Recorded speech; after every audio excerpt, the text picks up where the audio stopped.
Hello everybody, this is Solar Tiger with another wind power video. Today is Tuesday the 25th of August and this is an update.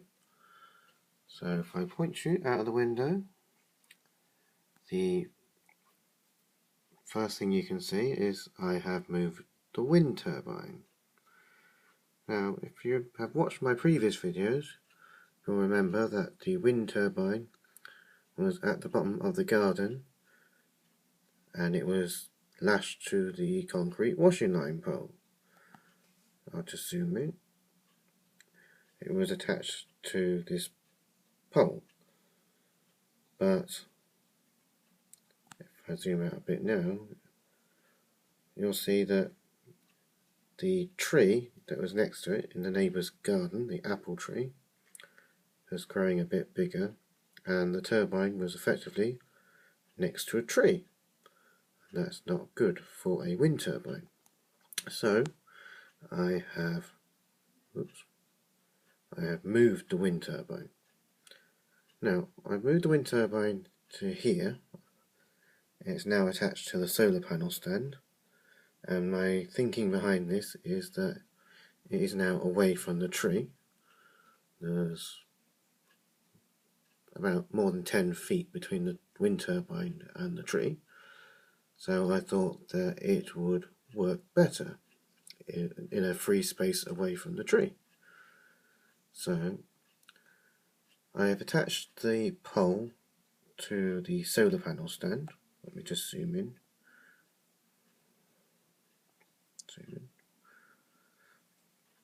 You can see that I've added a few more pieces of wood to the solar panel stand, and the pole for the wind turbine is attached to the solar panel stand.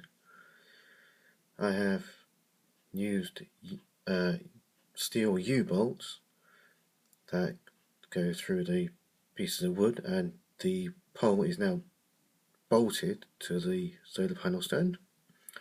No more tying it with rope. There is some rope, but that was just for additional purposes, but the U-bolts are actually holding it up. So let's just zoom out. I apologise that this video is a bit shaky. I'm trying to hold the camera in one hand and operate the zoom with the other. That noise you can hear in the background is the power inverter. I'm using it to charge the digital radio. So I attached the wind turbine mast to the solar panel stand,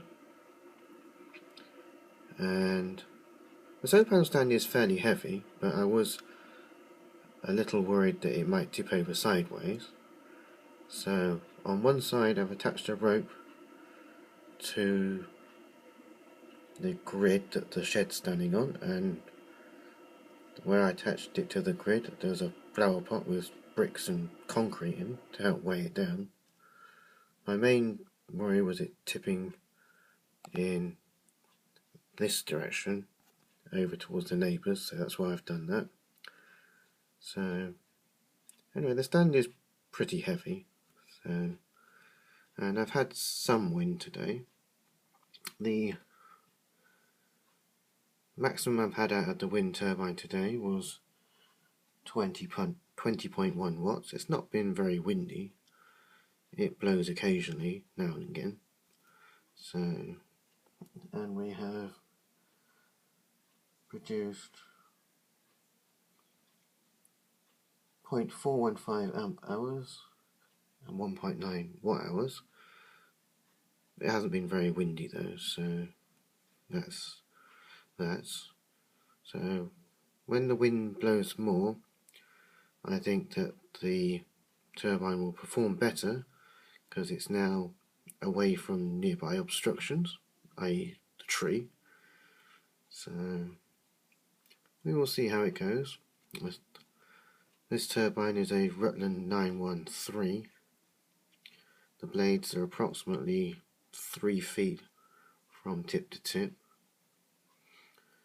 I will mention that when I move this turbine, it is very, very heavy, especially when it's attached to the end of a 10-foot pole, that makes the weight seem more, and it's very awkward to handle.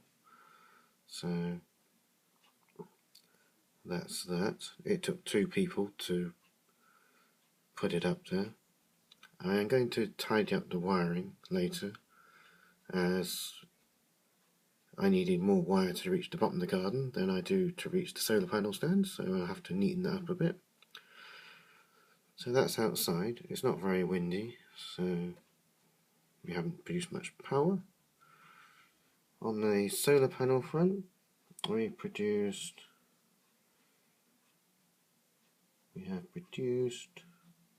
175.8 watt hours. The solar panels peaked at 47.1 watts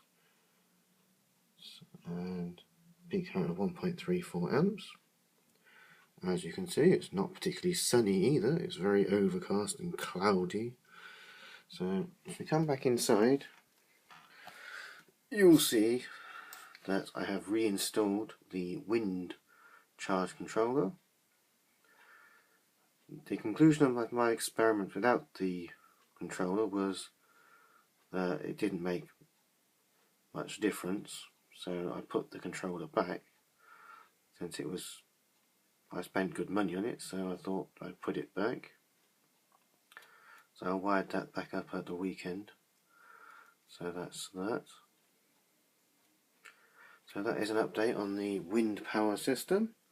This is Solar Tiger saying thank you for watching, and until next time, thank you.